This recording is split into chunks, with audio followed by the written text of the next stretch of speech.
Quelles sont les charges entrepreneurs? Alors tu veux créer une activité sur internet, mais toute la partie administrative c'est pas trop ton truc et c'est normal que ça fasse peur. Mais rassure-toi parce qu'en fait en micro-entreprise c'est ultra simple. Donc si tu veux te lancer sur le web, écoute bien cette vidéo. Au sommaire, en 1, on a la déclaration URSSAF, en 2, on a les impôts, en 3, on a la CFE et en 4, on va parler de tout ce qui est frais annexes. Allez, suis-moi, c'est parti.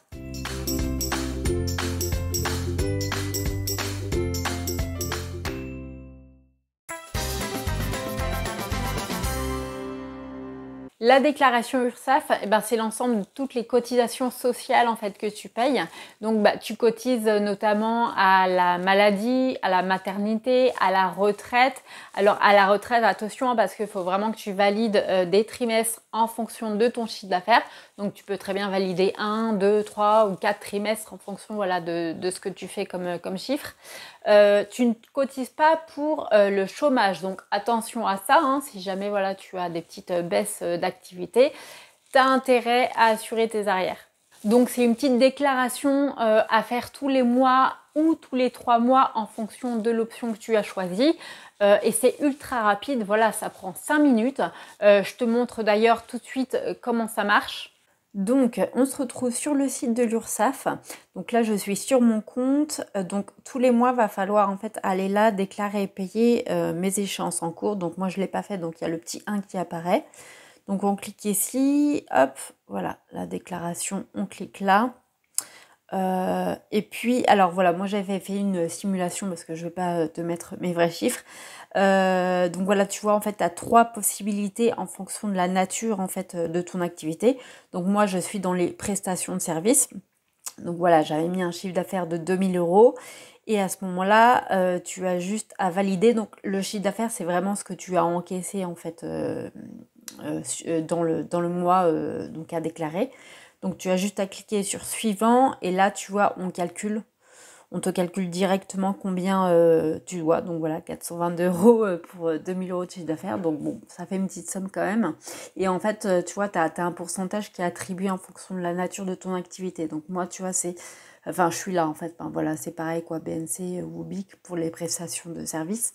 Donc je suis à 21%. Après, il y a toujours des petits, un petit pourcentage de 0, et quelques en plus qui se rajoute pour des taxes ou la formation, enfin aussi une contribution à la formation.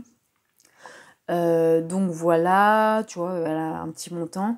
Donc au total, voilà, la déclaration c'est 425 € et en fait moi j'ai déjà, donc j'ai juste à valider. Et j'ai déjà en fait préenregistré mon RIB, ce qui fait que je peux payer directement en cliquant sur un bouton. Donc tu vois, c'est ultra simple, ça te prend 5 minutes, voilà, si tu dois calculer en plus ce que tu as gagné dans le mois par rapport à ton compte bancaire. Donc tu vois, c'est proportionnel à ce que tu gagnes. Donc c'est pas un montant fixe, c'est bien en fonction de ton chiffre d'affaires. Donc si tu fais 0 de chiffre d'affaires, tu payes 0 de cotisation. Il faut savoir aussi que la première année d'activité, tu peux être exonéré des cotisations sociales. Donc ça veut dire que tu ne payes rien. Et ça, c'est possible notamment grâce à l'ACRE, donc l'aide à la création d'entreprise.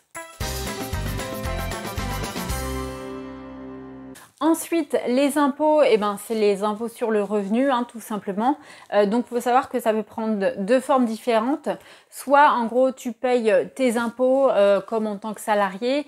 Ceci dit, tu as quand même droit à un petit abattement parce que comme tu payes quand même des cotisations sociales à l'URSSAF, on considère que on t'enlève un petit peu d'impôts, donc ça c'est plutôt cool. Et tu as aussi l'autre possibilité, c'est le versement libératoire, ce qui fait qu'en fait tous les mois, en même temps que la déclaration URSSAF, tu verses entre 1 et 2% de ton chiffre d'affaires. Donc comme les impôts, donc ça en fait c'est le versement libératoire, ça va dépendre de l'option que tu as choisie au départ.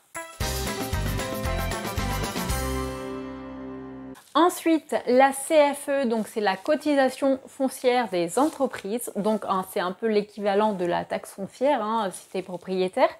Et ça, en fait, c'est une taxe que tu dois payer tous les ans et tout le monde doit la payer, même si tu travailles chez toi.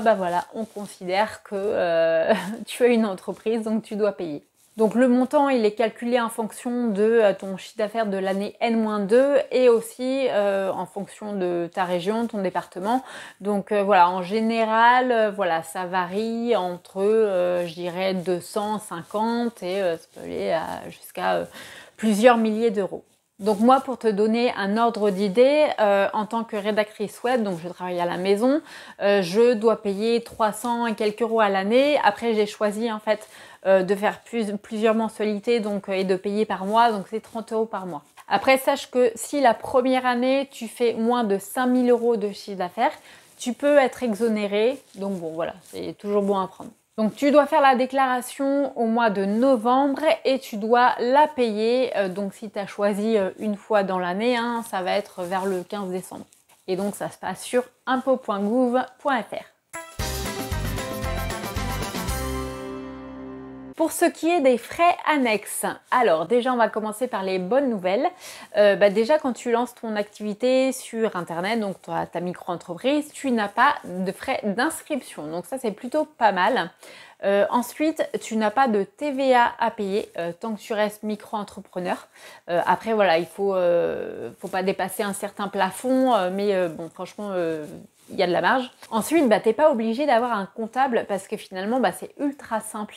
Tu vois, moi par exemple, je suis dans la prestation de service, donc en plus, j'ai rien à acheter. À part, voilà, j'ai quelques abonnements des fois à des outils, à des logiciels, mais c'est pas grand chose quoi. Et après, si tu fais, je sais pas, admettons du e-commerce ou tout ça, ok, il vaut mieux que tu tiennes, on va dire, un fichier avec tes recettes, tes dépenses et tout ça. Mais en fait, c'est facile, quoi. Il n'y a pas besoin de faire appel à un pro pour ça. Pour ce qui est vraiment des autres frais annexes éventuels que tu peux avoir en fonction de ton activité et de tes besoins, justement, ça va être des fois des abonnements à des outils, à des logiciels. Tu vois, moi par exemple, je suis abonnée à Canva. Voilà, j'ai essayé la version premium de ChatGPT. J'ai mon autorépondeur System.io. Enfin voilà, j'ai quelques outils comme ça. C'est vrai qu'il faut forcément que je l'inclue dans mon calcul. Après, donc si tu fais du e-commerce, donc comme on en parlait tout à l'heure, tu as toutes les matières premières aussi à acheter. Donc le chiffre d'affaires, hein, c'est pas ce qui rentre dans ta poche. Ensuite, tu as tous les autres frais liés aux moyens de paiement, donc PayPal, Stripe, enfin voilà, après tu as toujours des commissions en fait que tu dois verser à chaque paiement. Ensuite, tu peux avoir éventuellement un compte bancaire professionnel, mais attention, je tiens à préciser que ce n'est pas obligatoire d'avoir un compte pro, parce que, et ça pourtant en fait toutes les banques vont te le dire, hein. Si c'est obligatoire, voilà, ils vont tous te le dire sans exception, et non en fait, non. Ce qui est obligatoire, c'est d'avoir un compte bancaire rien que pour ton activité. Donc ça peut être un compte particulier, mais il faut effectivement que ça soit dissocié de ta vie perso. Et après, s'il me semble bien en plus, je crois que c'est pas obligatoire vraiment, peut-être, je sais plus si c'est la première année ou en fonction d'un certain chiffre d'affaires. Mais voilà, enfin en tout cas, le compte pro n'est pas obligatoire en micro-entreprise. Et enfin, des assurances facultative, voilà, de responsabilité civile notamment, voilà. Il y en a qui prennent, il y en a qui prennent pas. Là encore, ça dépend de ton activité. Moi, je sais qu'en tant que rédactrice web, ça peut parfois être utile parce que voilà, au cas où voilà, tu fais une grosse boulette sur le compte d'un client, voilà, ça peut être nécessaire. Maintenant, bon, voilà, moi j'ai choisi de ne pas la prendre personnellement et je sais qu'il y a plein de mes collègues qui l'ont pas prise. Donc après, c'est vraiment à toi de juger. Donc dans tous les cas, c'est toujours important de se tenir informé des nouveautés. Donc après, ça va être souvent, par exemple, lié au plafond, voilà, pour passer à un autre statut.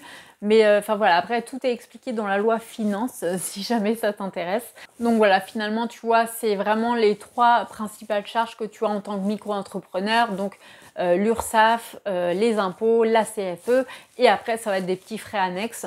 Mais franchement, voilà, c'est ultra simple à gérer. Donc n'hésite pas à t'abonner ou à liker si tu as aimé la vidéo. Moi, je te ferai certainement d'autres vidéos un peu dans ce style, notamment avec la facturation, les aides de Pôle emploi, des tutos, enfin voilà, enfin le tout, donc c'est pour t'aider bien sûr. Donc maintenant je vais te renvoyer vers une vidéo sur les aides de Pôle emploi que tu peux avoir pour créer ton auto-entreprise. Je ne l'ai pas encore tournée, mais je la mettrai dès que ce sera bon. Elle apparaîtra par là, je ne sais pas encore. Voilà, donc en attendant, je te souhaite une bonne journée, une bonne soirée et je te dis à bientôt. Ciao!